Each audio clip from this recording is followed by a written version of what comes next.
Muito boa noite, são 7h45, nós estamos chegando, como sempre fazemos na segunda-feira, com o programa Futebol Gaúcho ao vivo.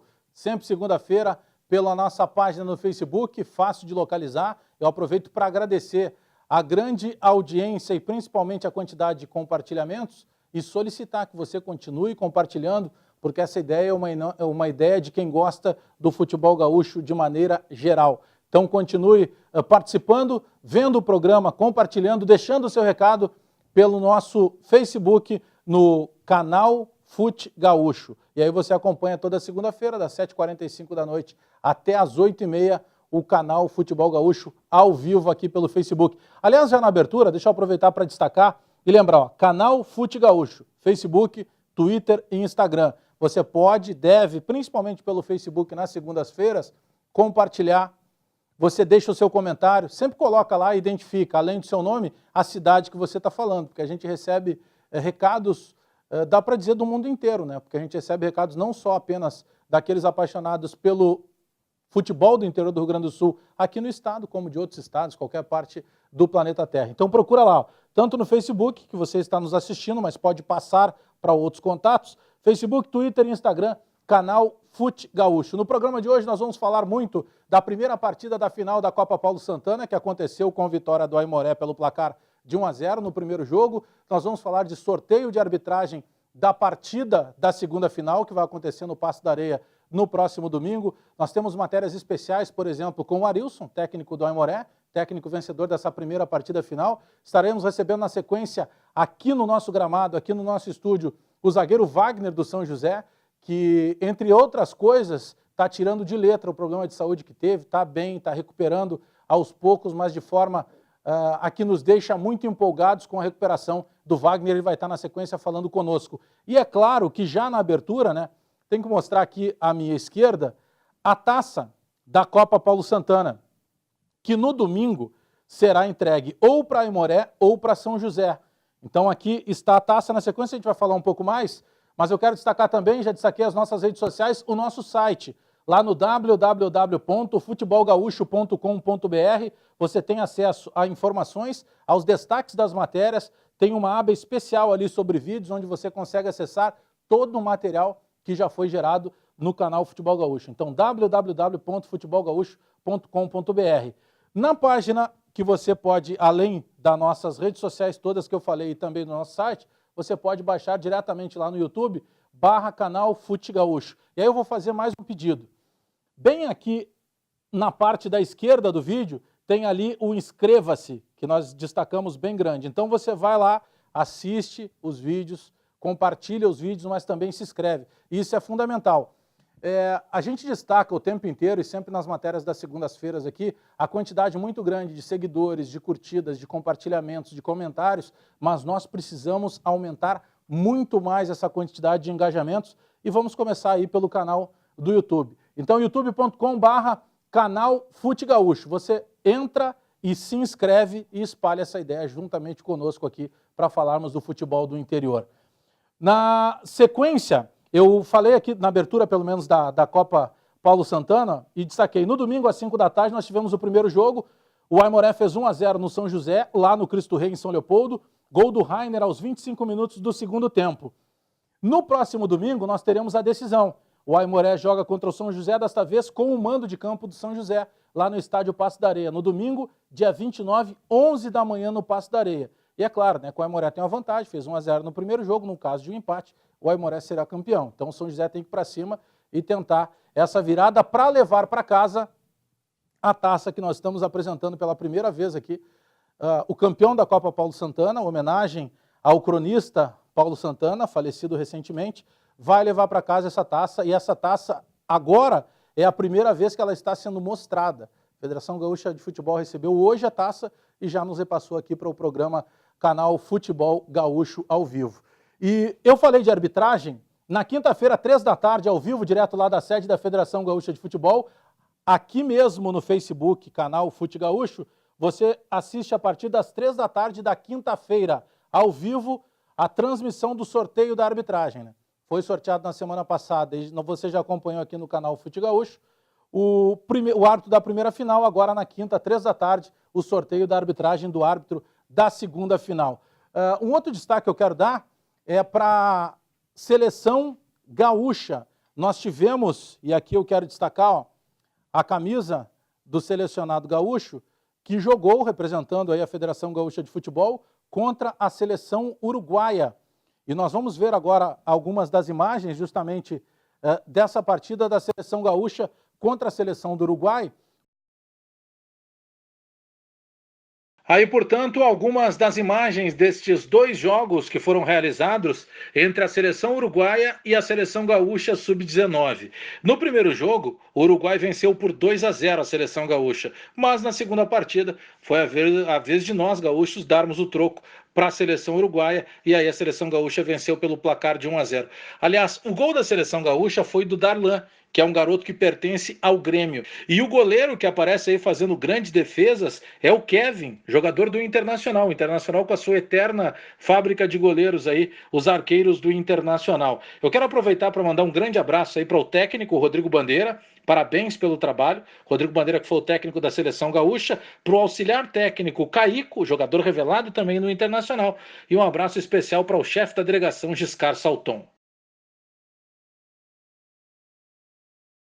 Bom, dito isso e passadas as imagens da seleção gaúcha, nós destacamos, deixa eu apresentar mais uma vez aqui, porque camiseta sempre chama a atenção do torcedor do canal Futebol Gaúcho, essa camisa da seleção gaúcha de futebol que nos representou lá contra a seleção uruguaia na categoria sub-19. E já na abertura do programa eu destaquei que nós fizemos uma matéria, a repórter Júlia Goulart bateu um papo com o Arilson, craque revelado pelo Grêmio, e inclusive até as coincidências, né? Essa Copa Paulo Santana, ela tem como semifinalistas o São José e o Aimoré. E o Rafael Jacques, que é o técnico do São José, e que já esteve aqui no programa conosco, enfrenta o Arilson, que é o técnico do Aimoré. 2 jogadores que passaram pelo Grêmio naqueles anos dourados, lá dos anos 90, do comando do Luiz Felipe Scolari. Júlia Goulart, então, na rua, batendo um papo, conversando aí com Arilson, técnico do Aimoré. Hoje o futebol gaúcho vai caminhar, passear pela história do futebol gaúcho. Estranho, né? Mas para mostrar para vocês entenderem mais, estou aqui com o Arilson Costa, ex-jogador da dupla Grenal e agora treinador. Tudo bem, Arilson? Bem-vindo ao canal Futebol Gaúcho. Tudo bem, para mim é um prazer, né? E agradeço pelo convite. Vamos começar conversando, falando sobre a tua campanha como técnico. Tu tem uma história muito grandiosa aqui no futebol gaúcho, mas quando foi que o Arilson decidiu que ia ser técnico e de que forma essa oportunidade surgiu na tua vida? Eu, quando estava terminando minha carreira de atleta, né, profissional, eu comecei a pensar o que eu faria no futuro. E como eu tenho 20 anos de futebol profissional como jogador de futebol, eu procurei estudar, né, me fortalecer e seguir a carreira de treinador. E tu tem uma história gloriosa no Aimoré, né? Começou em 2014, levou o Índio por muitos anos entre os 4 melhores do estado e nesse ano vice-campeão do Sub-20. Uma história muito bonita no Aimoré, né? Bacana, bacana. Eu tô há 5 anos ali, né? Eu já fui campeão da Copinha Sub-19 em 2015. Agora no ano de 2017 nós ficamos vice-campeão gaúcho, perdemos pro Inter na final, né? Que para nós foi um título, né? Campeão do interior. Fomos para a Copa São Paulo, uma competição que o Aimoré nunca tinha ido. Então, estou fazendo história no Aimoré, graças a Deus. Nesse momento, tu está num desafio novo na tua carreira, né? Que foi promovido a treinador da equipe profissional do Aimoré, que agora está na final da Copa Paulo Santana. Qual é a maior diferença em que um treinador de futebol tem que ter para treinar uma categoria de base no momento em que ele sobe para um profissional? Bom, eu tô há 6 anos na base, né? 5 anos na Aimoré. Então, tu trabalha com jogadores diferentes, jogadores em formação ainda. Se tratando do profissional, tu já vem jogadores mais experientes, né? Mais rodados. Então, a diferença tu sabe, a base tem que administrar mais, na base da conversa, né? A pessoa eu tenho que ser, na verdade, um psicólogo deles, um gestor. E no profissional, já é mais fácil trabalhar, porque os caras já estão prontos. Então, essa diferença entre a base e o profissional. O Arilson, jogador, o Rio Grande do Sul inteiro conhece, né? Mas e o Arilson, professor? Como é que ele é dentro de campo? Como é que ele gosta que os jogadores se postem dentro de campo? Bom, eu costumo falar que eu fui muito cobrado quando eu jogava futebol, né? Meus treinadores me cobravam muito, né? E eu, taticamente, né, eu era muito obediente. Eu procuro passar isso para meus jogadores. Eu cobro bastante eles, eu gosto muito de trabalhar, né? Eu gosto que o meu time jogue para frente, mas nunca esqueça de marcar. Então eu sou bastante exigente com meus jogadores. O que contribui para um ex-jogador, um técnico, na verdade, ser um ex-jogador de futebol? Ele fala mais a língua do boleiro? Bastante, né? Bastante. O vestiário ajuda bastante, né? Como eu falei, eu tive 20 anos como jogador profissional, então eu já peguei treinadores bons, treinadores ruins, treinadores de mais conversa, treinadores que cobravam mais, né? Já joguei com vários jogadores de nível muito alto, então isso contribui, que eu já sei o que o jogador está pensando, então eu penso lá na frente e aí contribui para ajudar no dia a dia. Você teve uma campanha, né, relembrando, muito boa no Aimoré, e agora um desafio que começou na semifinal da Paulo Santana. Tinha que reverter um placar e foi revertido. Já começou com o pé direito, né? Sim, quando eu recebi o convite, eu sabia que ia ser uma tarefa difícil, de reverter o placar de 2-0. Mas como eu trabalhava no Sub-20, diariamente ali eu estava em contato com os jogadores profissional. Eu já conhecia alguns, tanto é que eu joguei com um deles, que é o Elton, jogou comigo no Grêmio. E então facilitou bastante, né? Sabia que ia ser muito difícil, mas também eu sabia que podia reverter, porque eu conhecia o grupo do profissional, né? E foi isso que eu falei. Eu vou assumir e a gente vai tentar reverter. Sabemos que é difícil, mas vamos tentar. Como é que fica na tua cabeça chegar, ter menos de uma semana para trabalhar, ter de reverter um placar de 2-0, que é muito elástico, a gente sabe, né? E ainda agora 2 finais pela frente em pouco tempo de trabalho. Como é que fica a tua cabeça e de que forma tu trabalhou com os jogadores para semanas de super decisões, né? Na prática foi trabalhado pouco, né? Eu tive menos de uma semana para trabalhar, até porque choveu na semana do jogo. Eu procurei conversar bastante com eles, passar minha experiência para eles, né? E botar na cabeça deles, fazer eles acreditar que eles podiam. Então, agora sim, agora para os próximos jogos, 2 jogos da final, vou ter mais tempo para trabalhar e acredito para tentar implantar um pouco do meu trabalho. Te considera ídolo no Aimoré? Porque o Aimoré nunca participou de uma competição nacional. Tu tá levando agora o Aimoré, né? Claro, a gente sabe que pegou na semifinal, mas tu conseguiu reverter um placar. Será que dá para se considerar ídolo do Aimoré? Sem dúvida, eu me considero sim, até porque eu levei o Sub-20, né, na competição nacional também, e querendo ou não, eu junto com os jogadores, é claro, a gente entrou numa competição nacional agora. E se for campeão, que nem o Renato fala no Grêmio, tem que botar uma estátua para ele, tem que botar uma estátua para mim lá no Aimoré, então. Mas me considero ídolo sim, até porque eu gosto da cidade, né, eu não sou dali, eu estou há 5 anos ali, o pessoal me acolheu de uma maneira bacana, então eu estou muito bem no Aimoré e pretendo continuar ali. Arilson, você se sente preparado se tiver de assumir o Aimoré na divisão de acesso no ano de 2018? Já estou preparado, sim. Estou trabalhando há 5 anos na base, 6 anos, e já estou preparado. Até porque eu tenho contrato até o final do ano com o Sub-20 e a partir do ano que vem eu vou procurar clubes maiores ou time profissional. Arilson, para encerrar esse nosso bate-papo aqui, vai vir o título aí para o Índio? Vamos sentar, né? Vamos trabalhar. A gente respeita muito a equipe de São José, né? Grande treinador, grande amigo meu, Jax. A gente respeita muito eles, mas eu tenho confiança nos meus jogadores que a gente pode levar o título para São Leopoldo. Arilson, muito obrigada, boa sorte e sucesso na continuação da tua carreira aí. Valeu, muito obrigado pelo convite e estou sempre à disposição. Arilson Costa participou com a gente aqui hoje no Futebol Gaúcho. Valeu, Júlia Goulart, batendo um papo aí com o Arilson, técnico do Aimoré. Repetindo, né, o Aimoré que na primeira parte da decisão, na partida da ida, fez valer a sua condição de mandante e ganhou o jogo na sua casa dentro do Cristo Rei pelo placar de 1-0 com gol do Rainer. No próximo domingo, 11 da manhã, nós teremos o jogo decisivo dentro do Paço da Areia. Vamos para as competições nacionais e os resultados aí do que nós tivemos das séries A e B do Campeonato Brasileiro.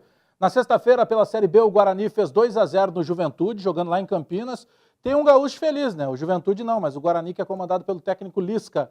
Aí ainda pela Série B, no sábado, o Criciúma perdeu em casa para o Internacional pelo placar de 3-2. O Criciúma comandado pelo Beto Campos, campeão gaúcho com o Novo Hamburgo.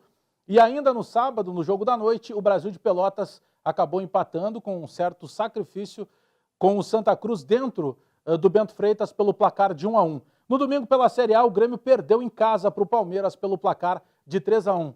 Vamos para as classificações? Nós temos pelo Campeonato Brasileiro da Série A, o Corinthians segue líder com 59, o Palmeiras é o segundo com 53, o Santos é terceiro colocado também com 53 pontos e o Grêmio, que chegou a ser segundo, hoje é o quarto colocado com 50 pontos ganhos. Neste momento, o Cruzeiro é o quinto com 47, o Flamengo é o sexto com 46. Pode ainda acontecer um G7, caso o Flamengo, por exemplo, conquiste a Copa Sul-Americana, e ainda tem possibilidade, inclusive, de G9 dentro do Campeonato Brasileiro da Série A. O Grêmio, o próximo compromisso pela Série A do Campeonato Brasileiro, no domingo, dia 29, às 7 da noite, lá na Ressacada, o Grêmio jogando contra o Avaí, lá em Florianópolis. Vamos para a classificação do Campeonato Brasileiro da Série B. O Inter Tranquilo é o líder com 61 pontos ganhos, seguido do América Mineiro, que tem 56. O Ceará é o terceiro colocado com 55 pontos ganhos. O Paraná é quarto com 53. Este é o G4 de momento. O Vila Nova é quinto colocado com 51 pontos ganhos, os mais próximos ali do G4. O Juventude é o oitavo colocado com 45 pontos e o Brasil de Pelotas é o 11º com 39. Os próximos jogos dos gaúchos pela Série B do Campeonato Brasileiro. Na terça-feira, amanhã, dia 24, 7h15 da noite, no Alfredo Jaconi, Juventude vai receber o Náutico. Na sexta-feira, dia 27, 8h30 da noite, lá na Arena Barueri, região metropolitana de São Paulo, o Oeste vai jogar contra o Brasil de Pelotas. E no sábado, às 5h30 da tarde, o Internacional vai receber o Ceará jogando dentro do estádio Beira-Rio. Então, passamos aí rapidamente as séries A e B do Campeonato Brasileiro. E na abertura do programa, nós falamos bastante da Copa Paulo Santana, falamos de São José, falamos de Aimoré, e nós prometemos que teríamos uma atração especial ao vivo aqui no nosso estúdio. Eu estou falando, claro, do zagueiro Wagner do São José. Vem para cá, Wagner. Tudo bem? Boa noite. Prazer te receber aqui. E eu imagino que agora, quem esteja nos olhando, tem a mesma sensação positiva que eu tive quando te vi hoje aqui no estúdio, né? Tá bem, né? Não, graças a Deus. Primeiramente, boa noite a todos. Graças a Deus tem dado tudo certo, o tratamento tem sido feito de uma forma satisfatória. Tenho mais ainda uma metade ainda para cumprir ainda, mas espero poder, no final do ano, ter uma notícia boa e poder voltar no ano que vem. Como é que está o teu dia a dia hoje? Porque tem em algum momento da tua vida tu precisa voltar para o hospital para ser submetido ao tratamento. Mas como é que está o teu dia a dia hoje? Então, Magé, eu tenho... A minha volta para o hospital é rápida. 2 dias antes da quimioterapia, eu vou para o hospital para realizar exames. Um dia antes eu vou para fazer a consulta com o doutor para ver como é que tá as coisas, para liberar a quimioterapia. Vou lá, faço a quimioterapia durante umas 5 horas, volto para casa. Então, meu dia a dia tá isso. Eu vou lá, depois disso eu volto para casa, descanso um pouco, porque 4, 5 dias eu fico um pouco cansado, um pouco com a imunidade baixa em casa. Mas depois volta tudo normal, graças a Deus. Estou aproveitando bastante tempo com meu filho, com a minha família, com a minha esposa que está grávida agora. Então, tem sido bom esse tempo aí, acho que tem me fortalecido bastante. Como é que segura a ansiedade de não treinar? Porque tu sempre foi um cara muito dedicado, muito focado no teu dia a dia de jogador. Né? Tá sendo complicado, cara. Às vezes que eu posso, eu vou nos treinamentos, fico ali conversando. De vez em quando eu vou lá, dou uma caminhada, boto o fardamento, vou dar uma caminhada ali para ficar em volta, para estar analisando os guris treinando e eu poder estar junto ali, né? Pelo menos para a cabeça espairar um pouco. Mas está sendo complicado, cara. Mas não adianta, eu não posso também atropelar o tratamento, tem que fazer tudo direitinho para que em dezembro, que eu completo o 6º ciclo, eu possa estar bem e a doutora me liberar para que eu possa voltar a fazer o que eu mais gosto. Eu imagino que muita torcida agora pelo São José, né? É demais, a distância às vezes é mais complicado do que estar dentro de campo. Não, ontem eu estava lá também, estava até conversando ali antes que é complicado tu assistir o jogo de fora. Prefiro 1000 vezes estar lá dentro, sofrer o jogo lá dentro do que lá fora, mas a torcida está sendo grande, espero que no próximo domingo nós possamos reverter essa situação. Aliás, de tudo que tu viu ontem da primeira partida, onde que, na tua opinião, o São José pecou e o que o São José tem que fazer, na tua opinião, para conseguir virar literalmente esse jogo aí para a volta? Então, Bagé, eu acho que ontem, muito pelo campo, o campo estava encharcado, o campo do Cristo Rei estava bem pesado. Nossa equipe é uma equipe de posse de bola, de botar a bola no chão, jogar bastante. E ontem nós acabamos não praticando isso. Acho que no primeiro tempo nós acabamos forçando demais bolas aéreas, então não é a nossa característica. Mas no segundo tempo, as oportunidades que nós tivemos de botar no chão, nós conseguimos e ainda tivemos algumas chances, assim como o Aimoré também. Então o segundo tempo foi um jogo melhor, foi um jogo mais franco. Mas espero que no domingo, Passo da Areia ali, que é um campo que nós estamos mais adaptados, nós possamos botar nosso jogo em prática para conseguir essa virada. Para quem não lembra, como é que foi a tua trajetória até agora no futebol? Você está com quantos anos hoje? Agora eu estou com 27. Tem muito tempo ainda para jogar. Como é que foi a tua trajetória? Começasse onde? Então, Baixá, eu comecei no Grêmio em 1998, fiz todas as escolinhas, categoria de base. Foi quando eu cheguei no profissional em 2007. Antes disso, tive uma passagem até com o professor Bagé no São José em 2006. Voltei para o Grêmio em 2007, foi quando eu fiz um ano de júnior e subi profissional. Dali eu fiquei no Grêmio até meio de 2010. Foi quando eu me transferi para a Itália. Fiquei lá 2 anos. Voltei novamente para o São José. Jogou onde lá? Joguei no Modena e no Benevento. Um time da Série B e um time da Série C. Aí o Modena jogou até a Série A. Isso. E o Benevento agora está na Série A. Está na Série A esse ano. Isso. Voltei para cá, fiz o Gauchão pelo São José em 2012 e logo após fui para o São Caetano. Lá eu fiquei 2 anos, em São Paulo 2 anos e meio. Lá joguei pelo São Caetano, 2014 pela Portuguesa. E voltei para o São José em 2015. Quem foi o cara mais chato de marcar hoje, até hoje, quando tu para aquele momento da resenha, assim? Olha, cara, teve Pode ser qualquer jogador. Teve bastante gente, cara, mas eu vou, para lembrar agora, teve bastante, mas eu acho que até hoje um atacante assim que incomodou bastante, o Damião, foi um que eu joguei bastante, que Forte, incomodou bastante.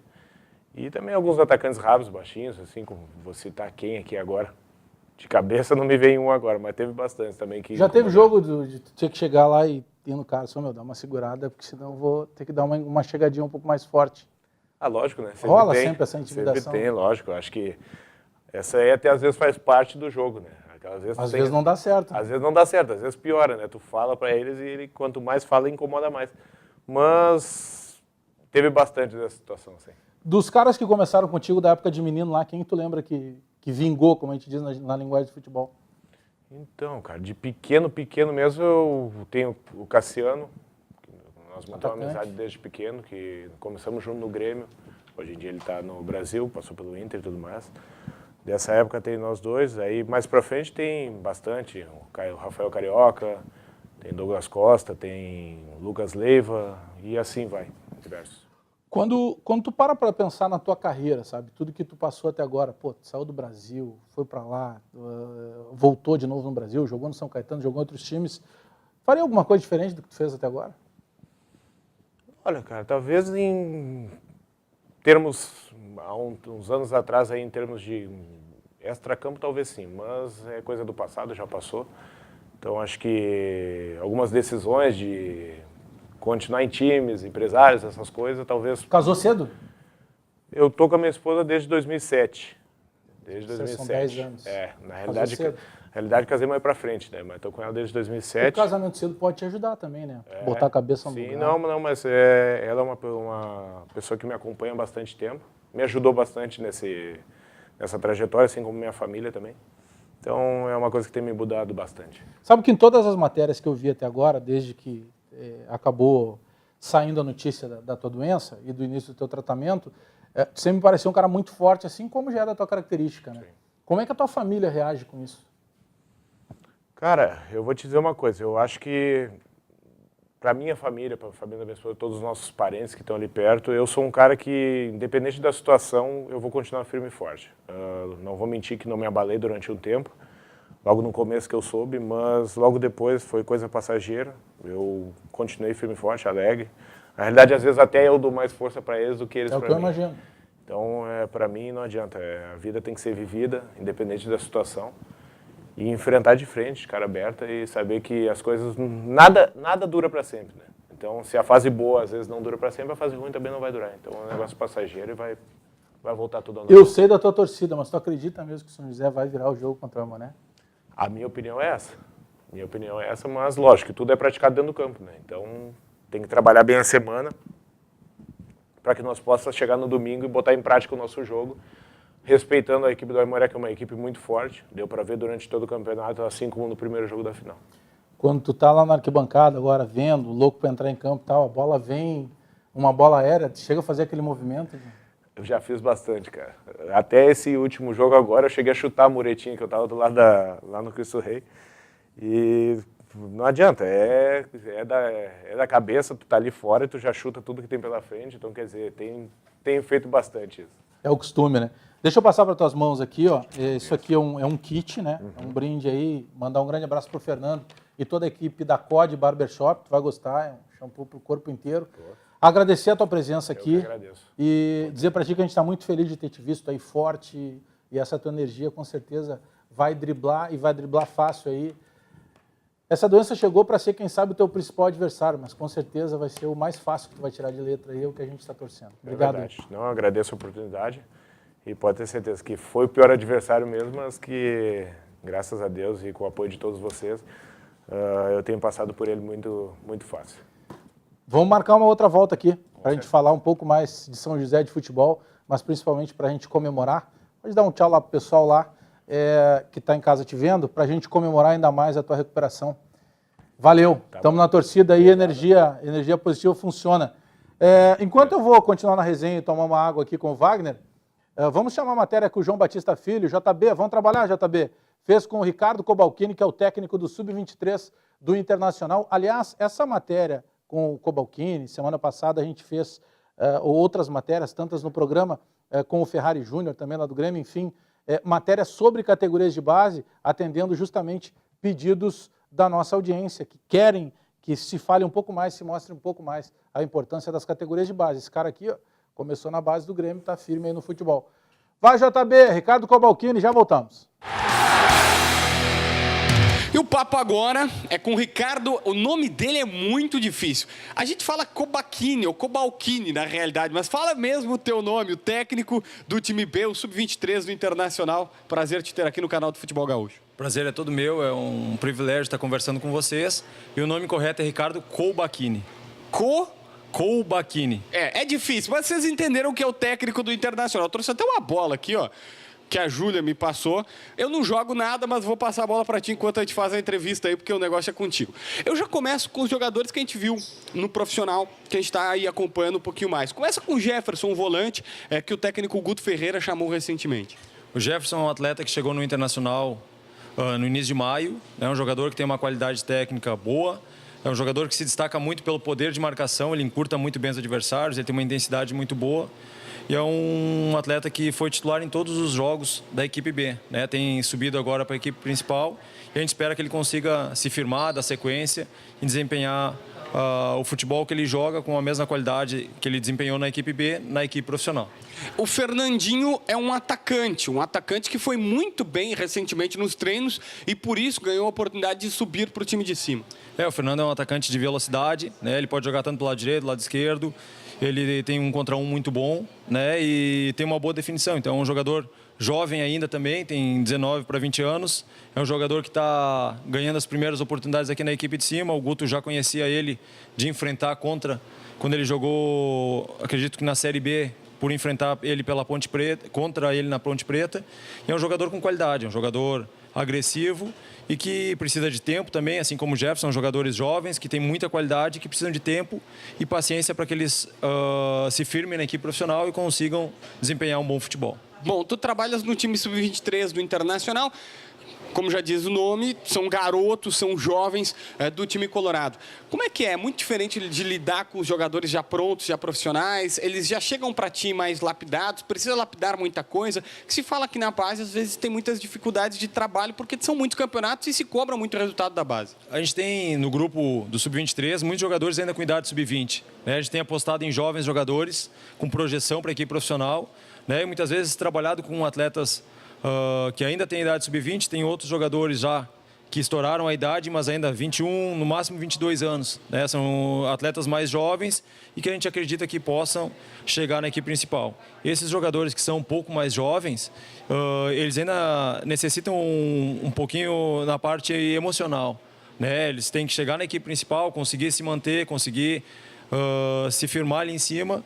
Né? E acho que a parte emocional conta bastante também nesse momento, nessa transição da base para o profissional. A equipe B tem esse objetivo de marcar jogos e competições contra equipes competitivas, contra equipes profissionais. Isso tem nos auxiliado muito a deixar o jogador cada vez mais pronto para a equipe de cima. A gente jogou a Copa FGF esse ano, jogou a segunda divisão, onde a gente foi campeão invictos, né? Foi a Argentina, fez amistoso contra a equipe principal do River Plate, buscou vários jogos competitivos que dão essa experiência e essa maturidade para os meninos. Essa é uma situação interessante. Quando o cara chega no profissional e ele não consegue bem, ele não finaliza bem, ou ele tem dificuldades no passe, na marcação, parece que todo mundo está voando e ele não está bem. Não é necessariamente porque ele não treinou isso na base, é porque o emocional faz toda a diferença. São vários fatores, né? Ele pode estar apresentando alguma dificuldade, seja ela física, técnica, tática ou até mesmo de ordem emocional.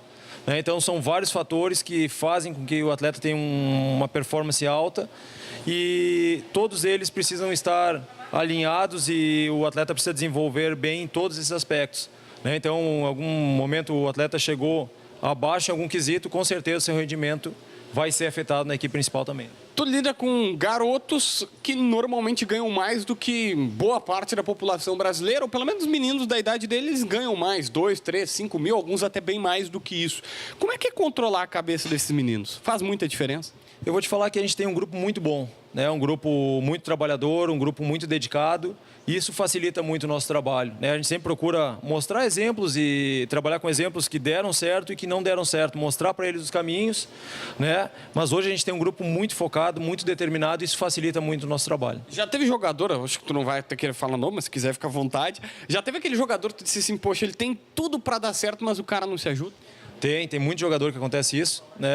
Ele tem tudo menos a cabeça, né? A gente diz uma maturidade tanto para o jogo quanto para as relações da vida. Às vezes o cara tem um talento muito grande e ele acaba tendo uma primeira oportunidade com 17, aí não vai com 18, 19, o tempo vai passando para ele e daqui a pouquinho ele perdeu todas as oportunidades e acaba sendo liberado pelo clube. Então isso acontece, isso acaba sendo servindo de alerta até para os outros companheiros, né? Que identificam esse exemplo muitas vezes negativo e vem um caminho que eles não querem seguir, né? Todos têm um sonho muito grande de se tornar atleta profissional do Inter, então eles trabalham muito forte para isso, eles são muito dedicados para atingir esse objetivo da vida deles, né? Só que tem aquele menino que acaba deslumbrando, aquele menino que acaba recebendo abrindo algumas possibilidades e ele acaba se deslumbrando e se perdendo no caminho. Eu sei que técnico e dirigente odeia essa pergunta, mas é que todo torcedor do outro lado quer saber quais são os caras da base que tu diz, esses meninos aqui, se der tudo certo, eles vão brilhar no time de cima. Na verdade, a gente tem vários jogadores em condição, né? E muitas vezes essa ascensão deles ao profissional se dá pela oportunidade, né? Tá precisando de um volante, como foi o caso agora, o Jefferson teve a oportunidade dele, um atacante, o Fernandinho ganhou a oportunidade, podia ser o Ronald, tem vários jogadores na base com condições, com qualidade, e aí vai da necessidade do profissional e aí eles chegarem na equipe profissional e conseguirem agarrar essa oportunidade, conseguir fazer bons jogos, conseguir ter uma sequência legal nesse início deles ali. Não me enrola, eu quero os nomes aqui. Me diz alguns, não precisa comprometer os meninos, isso não quer dizer que o cara vai brilhar, mas é que os que tu mais aposta ultimamente. Eu prefiro não te dar nomes, por quê? Né? Porque tu trabalha com um grupo de 25 jogadores, tu quer deixar todos motivados, né? E aí daqui a pouquinho tu vai lançar 3 nomes aqui, tu vai deixar fora alguns jogadores que também têm muita qualidade, que também têm condição. Então a gente vai deixar mais geral assim, mas tem sim qualidade, tem atletas em condição e que vão dar alegrias para a torcida do Inter. Tem Campeonato Brasileiro que tá começando aí, Campeonato Brasileiro da categoria, e como é que vocês estão planejando isso? É verdade, um campeonato bom, né? Um campeonato organizado pela CBF, são 5 equipes no grupo e passam só 2. Então a gente está com uma mobilização muito grande, a gente sabe que todo jogo é uma decisão, todo jogo é muito importante para a gente conseguir passar para a próxima fase, né? E atingir o nosso primeiro objetivo. A chave é difícil, né? Tem times tradicionais. É verdade, é internacional. Os nossos adversários são São Paulo, Cruzeiro, Figueirense e Curitiba. Então, desses 5, só 2 passarão para a próxima fase. Então, são equipes tradicionais do Brasil, equipes grandes, e a gente tem que entrar em cada jogo muito focado, encarar como se fosse uma decisão, porque são confrontos diretos que te permitem passar a próxima fase. Ricardo, devolve a bola aqui, que agora é comigo. Valeu, obrigado. Ricardo Cobalcini, técnico do Inter, falando aqui no canal do Futebol Gaúcho. Aquele abraço. Valeu, muito obrigado. Deixar um forte abraço ao pessoal que está assistindo. Valeu, grande abraço aí para o Ricardo Cobalcini, técnico do Sub-23 do Internacional. Aliás, nós falamos na abertura do programa sobre a interatividade, muito obrigado. Vamos pegar alguns dos recados aqui, ó. O Odinei Killing, que é torcedor do Internacional de Santa Maria, grande abraço. Derli Júnior, o Carlos Rosa, que é de Taquara, o perfil da Divisão de Acesso, abraço a toda a equipe lá que cuida do Twitter da Divisão de Acesso, o Tiago Luz Brito, o Jonas Meireles, o Paulo Bizarro, nosso colega cronista lá da Rádio Galera, o Salvador Cardoso, o Sérgio Williams, lá de Floripa, grande abraço para o Sérgio, o Gilson Pedro da Silva, que é torcedor do Aimoré, tá com a mão na taça da Copa Paulo Santana. O Eric Cunha lembra que o Brasileirão já é G7 com o título do Cruzeiro. Verdade, pode virar G8 se o Grêmio ganhar a Libertadores, pode virar G9 se o Flamengo ganhar a Sul-Americana. O Manuel Oliveira, que é cônsul lá em Caçapava, cônsul do Inter ou do Grêmio ou de algum time de lá? Ah, cônsul do Inter de Caçapava, o Manuel Oliveira, abraço para ele. O Ilan Rudnikas e o Lucas Medina. Se eu errei alguns dos nomes, vocês me perdoem, porque é a letra do Álvaro Bueno, não é culpa minha. Vamos falar um pouco de Libertadores? Porque na quarta-feira tem o primeiro confronto da semifinal lá no Monumental de Barcelona, em Guayaquil, às 9h45 da noite, Barcelona contra o Grêmio. Lembrando que o jogo da volta será na quarta-feira da outra semana, dia 1º de novembro, também 9h45 da noite, aí na Arena do Grêmio. E na outra perna da semifinal, como a gente chama na linguagem do futebol, já amanhã, na terça-feira, 8h15 da noite, no Monumental de Núñez, mando do River Plate, o primeiro jogo da semifinal, River e Lanús. E depois, na outra semana, terça-feira também, dia 31 de outubro, às 10h15 da noite, aí no La Fortaleza, que é a casa do Lanús. Deixa eu aproveitar para fazer mais uma matéria. Vamos para a rua de novo? Júlia Goulart tem uma matéria especial com o Thiago Floriano. O Thiago Floriano é quem cuida do DTG. Ele é do departamento do torcedor gremista. E ele que cuida de todo esse relacionamento com os torcedores, principalmente com as organizadas do Grêmio. Júlia Goulart com o Thiago Floriano.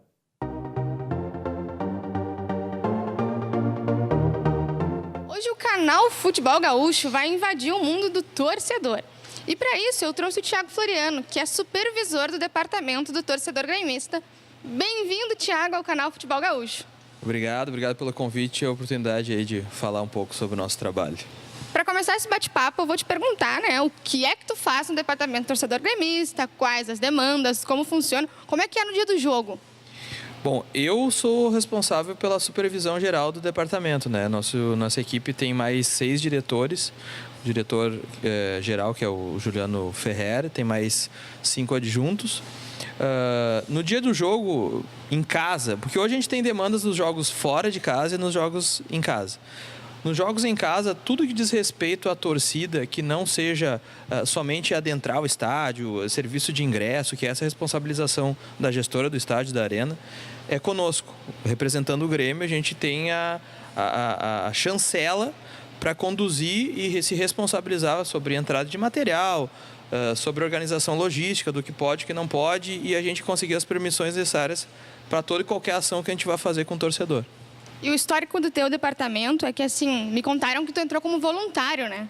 Qual foi o processo que o departamento passou, que tu mesmo passou para virar funcionário do Grêmio e isso virar um departamento mesmo, propriamente dito, do Grêmio? O projeto base do DTG, ele iniciou em fevereiro de 2014. Ele teve uma tramitação interna no Conselho Deliberativo do Grêmio, houve avaliações de todas as instâncias do clube, tanto na parte legislativa quanto na parte executiva, na parte executiva por parte da presidência, dos executivos mesmo de marketing, do Beto Carvalho, de todos, até que em novembro de 2015 foi instituída a direção, um corpo diretivo para o departamento torcedor, e ele começou a funcionar efetivamente. Num primeiro ano foi toda uma diretoria política, que era eu e mais 5 pessoas. Como o trabalho foi ganhando uma proporção muito grande, as coisas foram dando certo e culminou até com uma grande festa no título. Esse ano incorporou um pouco mais a equipe, eu fui contratado como funcionário porque a demanda realmente estava extremamente grande, não tinha como a gente gerenciar todos os processos do departamento somente no nosso tempo livre. Então o Grêmio entendeu que era necessário haver uma contratação e a nossa equipe também aumentou. Por causa, enfim, de todo o sucesso do ano passado, de todas as demandas que acabaram sendo incorporadas para o departamento.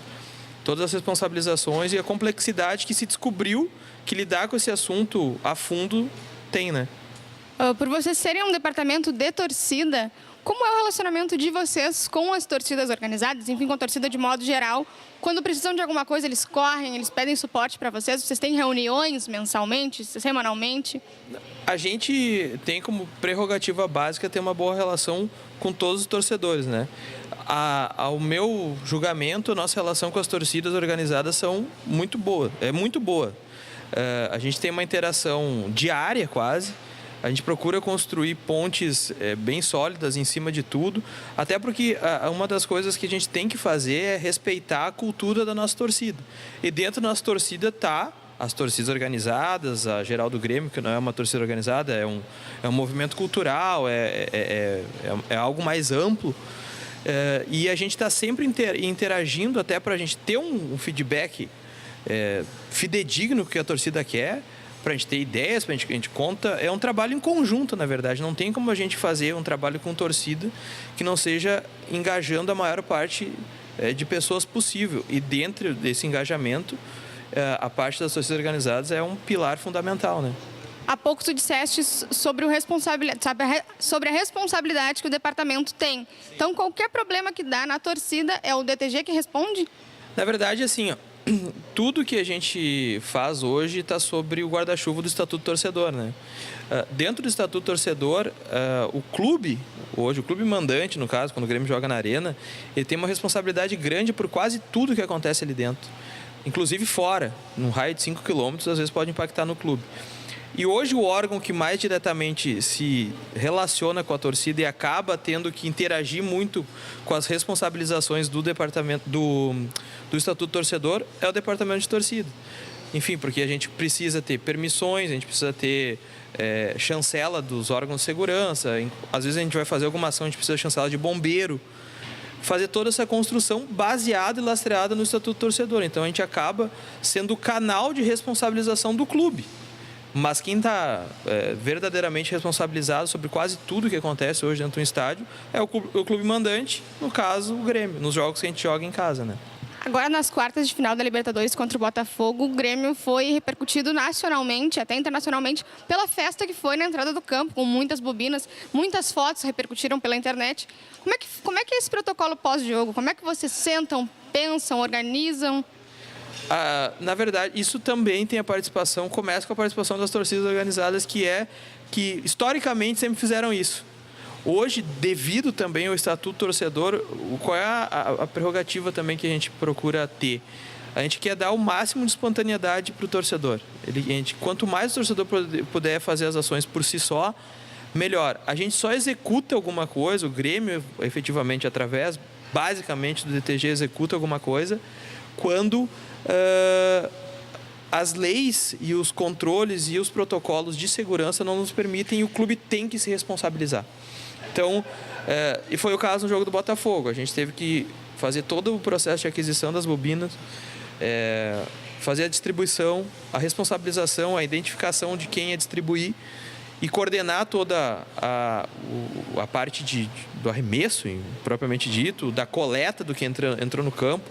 Tinha toda uma construção envolvendo todas as partes aí, para que a gente não faz nada sem ter a chancela de todos e a participação de todos.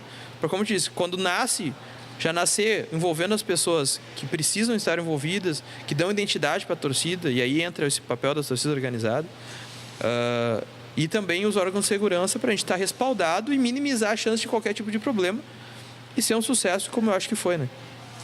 Tu disseste também sobre os jogos fora. Como funciona assim, a tua demanda do departamento para os jogos que são fora da arena? Tem algum acordo de reciprocidade de ingressos, algo do tipo assim, que vocês trabalhem junto com a equipe mandante do jogo? Via de regra, assim, em jogos comuns, entre aspas, que não tem um apelo decisivo, que não tem um deslocamento tão grande de torcida, o departamento ele cuida desde o acesso dos mascotes com os jogadores no campo, que é uma demanda de um torcedor que pede para o Grêmio, quero que o meu filho entre com o jogador, até essa questão também de logística, de reciprocidade, também da questão de orientação dos torcedores. A gente trabalha com um pilar nessa área de jogos fora, de tirar a percepção de aventura de quem viaja. dando subsídio através de informações, através de auxílio logístico quando possível, dando uma possível local de concentração, informação sobre escolta, sobre venda de ingresso. E essa questão dos jogos maiores, a gente acaba fazendo um acordo de reciprocidade, como aconteceu com o Botafogo. Foi algo bem complexo, foi diferente, porque a gente conseguiu acertar um acordo com eles que o Grêmio vendeu ingressos no Rio e aqui, eles mandaram uma carga para cá e outra para lá, ficou uma carga lá também. Aqui, para as pessoas que viajavam de Porto Alegre, já ir com o seu ingresso, seguros, para os gremistas que moram lá poderem comprar e vice-versa. Aqui nós disponibilizamos um guichê para a torcida do Botafogo, para os sócios deles trocarem voucher, auxiliamos na questão logística, para a disputa ser realmente só dentro do campo e no grito da torcida. Porque a gente quer que o estádio faça a diferença, mas que a civilidade e a segurança impere, tanto para quem vem para a arena, quanto quando a gente vai jogar fora e para a torcida do Grêmio, nos jogos na arena. O departamento também caminha junto do Instituto Geração Tricolor. Queria que tu contasse um pouquinho mais desse trabalho, que eu vi até umas fotos nas redes sociais das crianças pintando faixas e tudo mais. Na verdade, isso aí foi uma ação... Essa ação foi coordenada pelo Departamento de Marketing do Grêmio, junto ao Instituto Geração Tricolor, que nos pediu auxílio e nós pedimos auxílio para a geral do Grêmio para fazer essa ação com as faixas, com frases do Estatuto da Criança e do Adolescente. E aí a gente fez um desenho básico, ali a gente encomendou umas faixas com contorno e levou as tintas para as crianças brincarem sob orientação dos membros da geral, que tem um know-how disso aí há muitos anos, né? E aí foi um sucesso porque é muito legal ver as crianças participando de algo e a gente só orientou quando eles estavam fazendo tudo sozinho. E aí no jogo do Cruzeiro, Grêmio Cruzeiro, que é no véspera do Dia da Criança, vai estar lá no meio campo as duas frases, nas faixas, as duas frases, né, bem destacadas, assim. E para encerrar esse papo de torcida, não quero que tu me conte o que vai ter lá no dia 1º de novembro, lá na semifinal contra o Barcelona. Mas está vindo coisa grande, está vindo coisa bonita para repercutir o Brasil e também o mundo inteiro? É que depois do que todo sucesso gera uma responsabilidade, né? Eu acho que tanto o jogo do Cruzeiro, o ano passado já acontecia bastante isso, só que esse ano ganhou uma outra proporção, incorporou e enraizou essa cultura do recebimento, do resgate, do que tinha no Olímpico, criar identidade na arena, e a gente só pode esperar cada vez mais, né? A gente quer que o torcedor saia se sentindo parte da festa, e a gente sempre diz que a gente trabalha pelo instante de delírio, ele tem que sair com aquela sensação inesquecível. E isso gera cada vez mais uma necessidade de a gente superar e buscar, com a colaboração de todos esses entes que eu disse, inclusive das torcidas também, ideias e, enfim, ações que visem justamente criar esse instante de delírio na hora de receber, do recebimento, que o jogador se impacte também. A gente tem percebido que os jogadores estão tendo uma percepção muito legal das ações, eles repercutem, eles falam, que é o objetivo fim, ajudar o jogador a ter energia de empurrar a bola para dentro do gol, fazer a diferença na vitória, mas também criar uma sensação de pertencimento e de marca para o clube, que a torcida realmente faz a diferença. Thiago, muito obrigada, sucesso para o departamento. Valeu, Júlia Goulart, conversando aí com o Thiago Floriano. Bom, chegamos no final do programa ao vivo, canal Futebol Gaúcho, e nós não podemos deixar hoje de lembrar, não um dos aniversariantes da semana, mas o aniversariante do dia, o eterno Rei Pelé, ele que tem uma história ligada ao Rio Grande do Sul. Ele participou, por exemplo, da inauguração do Estádio Gigante da Beira-Rio em 1969, e em 1970 ele fez o primeiro gol do Estádio Colosso da Lagoa, casa do Ipiranga de Erechim. Então que tenha muita saúde aí, o eterno Rei Pelé. Muito obrigado pela audiência de todos, continue compartilhando, vá lá no YouTube, vá nas nossas redes sociais, compartilhe e espalhe por aí a nossa ideia do Futebol Gaúcho. Na semana que vem, segunda-feira, 7h45 da noite, estaremos novamente aqui com o canal Futebol Gaúcho ao vivo. Afinal de contas, aqui o Futebol Gaúcho é tratado sempre com muita categoria. Boa noite.